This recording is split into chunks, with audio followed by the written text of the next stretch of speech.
Hello everyone. आज हम लोग रिडबर्ग फॉर्मूला पढ़ने वाले हैं। ठीक है, चलो।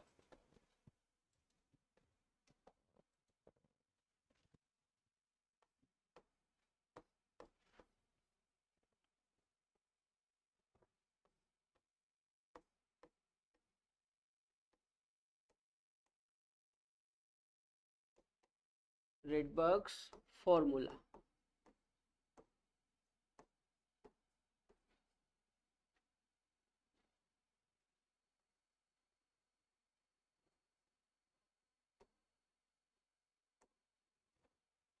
देखो, जिस वैज्ञानिक ने ये फॉर्मूला दिया था उनका नाम रिडबर्ग था। ठीक है, तो उनके नाम पे इस फार्मूले को रिडबर्ग फॉर्मूला बोलते हैं। इस फॉर्मूले की सहायता से आप जो लाइंस होती है हाइड्रोजन स्पेक्ट्रम में, उनकी तरंग दैर्घ्य, तरंग संख्या आदि ज्ञात कर सकते हैं। ठीक है, तो मैं लिख देता हूं पहले।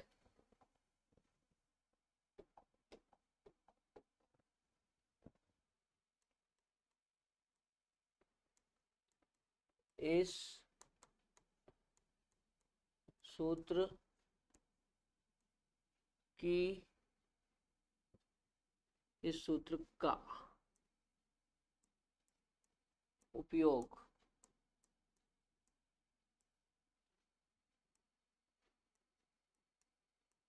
तरंग दैर्घ्य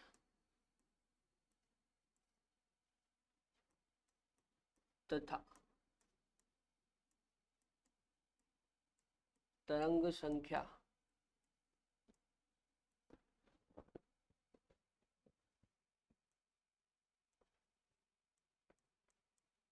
ज्ञात करने में किया जाता है। ठीक है बेटा, इस सूत्र का उपयोग तरंग दैर्घ्य तथा तरंग संख्या ज्ञात करने में किया जाता है। ठीक है, चलो अब देखते हैं कि सूत्र क्या होता है। तो सूत्र होता है न्यू बार बराबर 1/λ।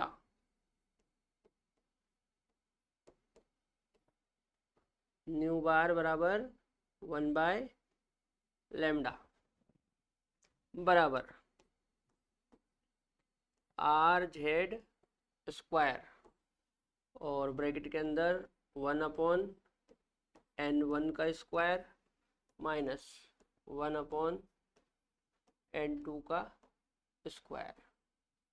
ठीक है बेटा,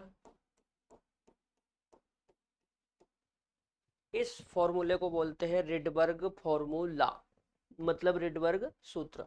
क्या होता है? Nu bar equal to 1/λ equal to RZ² bracket के अंदर 1/n1 का स्क्वायर माइनस 1/n2 का स्क्वायर। ठीक, अच्छा। अब इस फॉर्मूले में यहां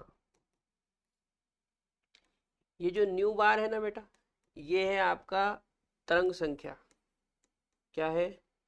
तरंग संख्या। ठीक है, तरंग संख्या को हम अंग्रेजी में बोलते हैं वेव नंबर। क्या बोलते हैं? Wave number. ठीक है, अच्छा। ये जो लैम्डा है ये तरंग दैर्घ्य है।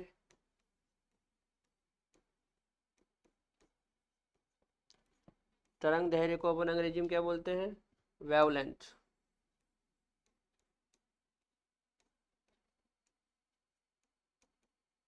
वेवलेंथ। ठीक है, अच्छा। ये जो आर है, इस आर को बोलते हैं रिडबर्ग कांस्टेंट।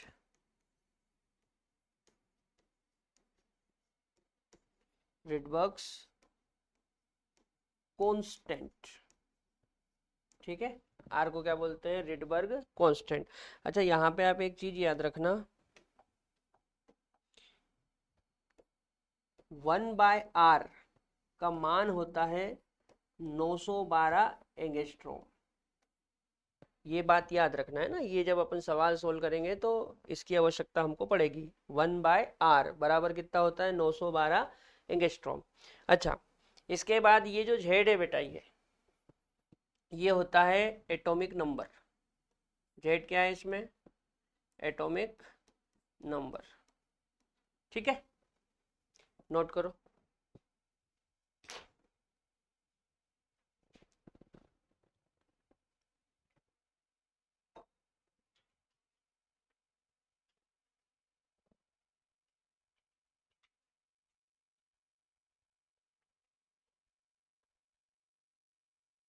अच्छा, अब इस सूत्र में N1 और N2 क्या है, तो N1 और N2 के बारे में मैं तुमको पहले भी बता चुका हूँ।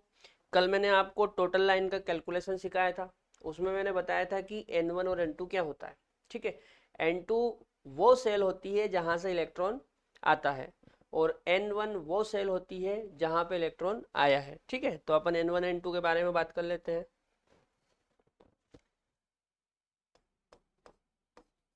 N1 पहले N2 लिखते हैं ना, N2, N2 क्या है, जिस सेल से इलेक्ट्रॉन आता है, और N1 क्या है, जिस सेल में इलेक्ट्रॉन आया है। ठीक है बेटा, N2 क्या है, जिस सेल से इलेक्ट्रॉन आता है, और N1 क्या है, जिस सेल में इलेक्ट्रॉन आया है। ठीक, अब N1 और N2 की जो वैल्यू होती है, उसको यदि हम सीरीज के हिसाब से देखें, जैसे लाइमन के लिए क्या वैल्यू होगी, बामर के लिए क्या होगी, पास्टन के लिए क्या होगी, तो उसके लिए हमको एक टेबल बनानी पड़ेगी। ठीक है, मैं आपको टेबल से समझाता हूँ। इसमें अपन ऐसा करते हैं, पार्टीशन कर लेते हैं 3। एक पार्टीशन में हमारा आ जाएगा सीरीज। ठीक है, दूसरे पार्टीशन में आ जाएगा वैल्यू ऑफ N1, और तीसरे में आ जाएगा वैल्यू ऑफ N2। ठीक है, अच्छा, सबसे पहली सीरीज कौन सी है, लाइमन। सबसे पहले सीरीज कौन सी है, लाइमन, लाइमन सीरीज। ठीक है, अब बात को समझो, लाइमन के लिए जितनी भी लाइंस बनती है वो सब आती कहाँ पे है, 1 में। अपन ने हाइड्रोजन स्पेक्ट्रम में देखा था कि लाइमन सीरीज की जितनी भी लाइंस है वो सब N1 में आती है। N1 का मतलब है N बराबर 1। इसका मतलब लाइमन के लिए N1 का मान कितना हो जाएगा, लाइमन के लिए N1 का मान हो जाएगा 1। ठीक है, N1 का मान क्या हो जाएगा, 1।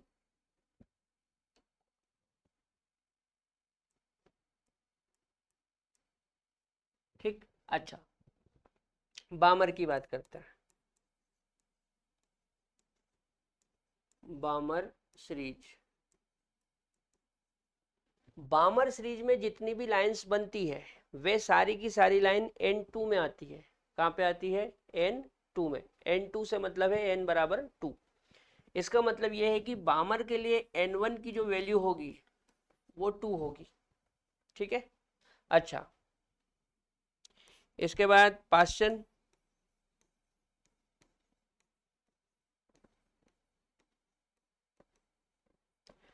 पास्चन सीरीज की जितनी भी लाइंस बनती है वो N3 में आती है। N3 का मतलब है N बराबर 3, यानी कि पास्चन के लिए N1 का मान क्या हो जाएगा, 3। ठीक इसी प्रकार ब्रैकेट, ब्रैकेट के लिए N1 का मान हो जाएगा 4, और जो प्री फुंड होती है, इसके लिए n1 का मान हो जाएगा 5। इतना क्लियर है? याद रखना n1 की वैल्यू सभी सीरीज के लिए फिक्स होती है। लाइमन के लिए n1 की वैल्यू 1, बामर के लिए n1 की वैल्यू 2, पास्चन के लिए n1 की वैल्यू 3, ब्रैकेट के लिए n1 की वैल्यू 4 और प्री फुंड के लिए n1 की वैल्यू 5 होती है। ठीक है, अच्छा अब बात को समझो, n2 की वैल्यू क्या होगी। देखो यदि हम लाइमन की बात करें तो लाइमन में n1 1 है, यानी कि लाइमन की जितनी भी लाइंस है वो 1 में आती है। कहाँ पे आती है? 1 में। अब सोचो 1 में आती है तो आती कहाँ से है? 1 के ऊपर से। तो 1 के ऊपर क्या होता है? तो 1 के ऊपर बेटा 2 भी होता है, 3 भी होता है और अनंत भी होता है। ठीक है, अच्छा बामर की बात करते हैं। बामर के लिए n1 कमांड 2 है, मतलब इसकी जितनी भी लाइंस होती है वो 2 में आती है। अब 2 में आती है तो आती कहाँ से? तो 2 के ऊपर से आएगी। 2 के ऊपर क्या होता है? तो 2 के ऊपर 3 भी होता है, 4 भी होता है और अनंत भी हो सकता है। ठीक है, इसी प्रकार पास्चन के लिए n1 का मान 3 है, मतलब जितनी भी लाइंस बनती है वो सब 3 में आती है। अब 3 में आती है तो आती कहां से है? तो 3 के ऊपर से आएगी। 3 के ऊपर क्या होता है? तो 3 के ऊपर 4 भी होता है, 5 भी होता है और अनंत भी होता है। इसी प्रकार ब्रैकेट के लिए n2 का मान हो जाएगा 5, 6 और अनंत भी हो सकता है। इसी प्रकार प्री फुंड के लिए n2 का मान हो जाएगा 6, 7 और अनंत भी हो सकता है। ठीक है, फिर से एक बार समझो, लाइमन के लिए n1 का मान 1 है, तो n2 का मान क्या होगा? 1 के ऊपर, तो 1 के ऊपर 2 भी हो सकता है, 3 भी हो सकता है, 4 भी हो सकता है, 5 भी हो सकता है, इनफाइनाइट भी हो सकता है। बामर के लिए n1 का मान 2 है, तो n2 का मान क्या होगा? तो 2 के ऊपर 3, 4, 5, 6 या इनफाइनाइट। इसी प्रकार पास्चन के लिए n1 का मान 3 है, तो n2 का मान क्या होगा? 3 के ऊपर 4, 5, 6, 7 इस तरह से। और ब्रैकेट के लिए n1 का मान 4 है, तो n2 का मान क्या होगा? 4 के ऊपर 5, 6, 7 ऐसे। और प्री फुंड के लिए n1 का मान 5 है, तो n2 का मान क्या होगा? 5 के ऊपर, 5 के ऊपर मतलब 6, 7, 8, 9, 10 इस तरह से। ठीक है, अब बात को समझना है।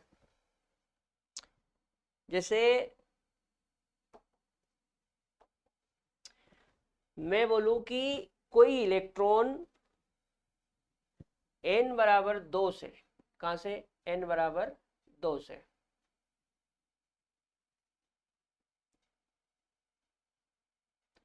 n बराबर 2 से n बराबर 1 में आता है। ठीक है, कोई इलेक्ट्रॉन n बराबर 2 से कहाँ आता है? n बराबर 1 में। इसका मतलब ये है कि यहाँ पे फर्स्ट लाइन बनेगी। कौन सी लाइन बनेगी? First line. अच्छा मान लो इलेक्ट्रॉन 3 से 1 में आता है। कहाँ से? 3 से 1 में आता है, तो यहाँ पे बनेगी सेकंड लाइन। कौन सी लाइन? Second line. ठीक है, इसी प्रकार 3, 4, 5, 6, 7 लाइन बनती है ना। अच्छा यदि अनंत से आए तो मान लो इनफाइनाइट से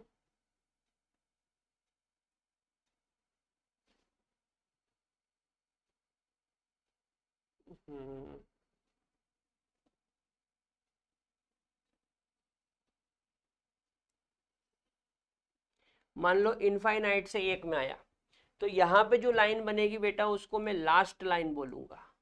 क्या बोलूंगा? Last line. अच्छा इस लास्ट लाइन को ही लिमिटिंग लाइन भी बोलते हैं। इस लास्ट लाइन को ही क्या बोलते हैं? Limiting line. हिंदी में बोलते हैं सीमांत रेखा। हिंदी में क्या बोलते हैं? सीमांत रेखा। ठीक है, याद रहेगी बात। हिंदी में क्या बोलेंगे? सीमांत रेखा।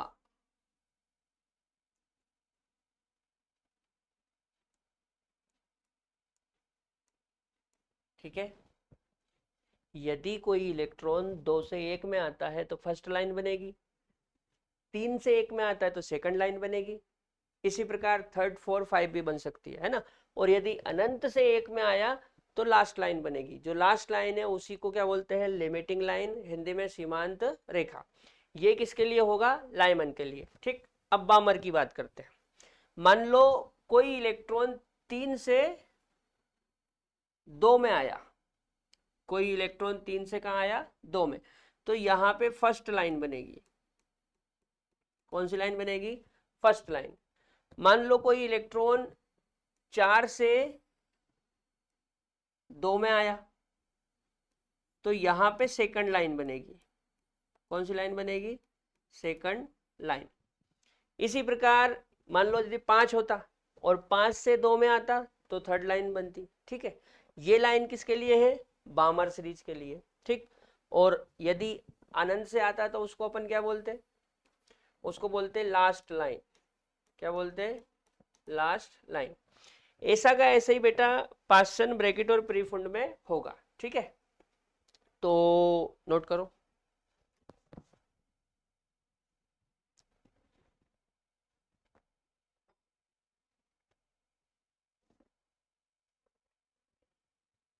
अब आज के लेक्चर में मैंने आपको रिडबर्ग फॉर्मूला और उससे रिलेटेड चीजों को समझाया।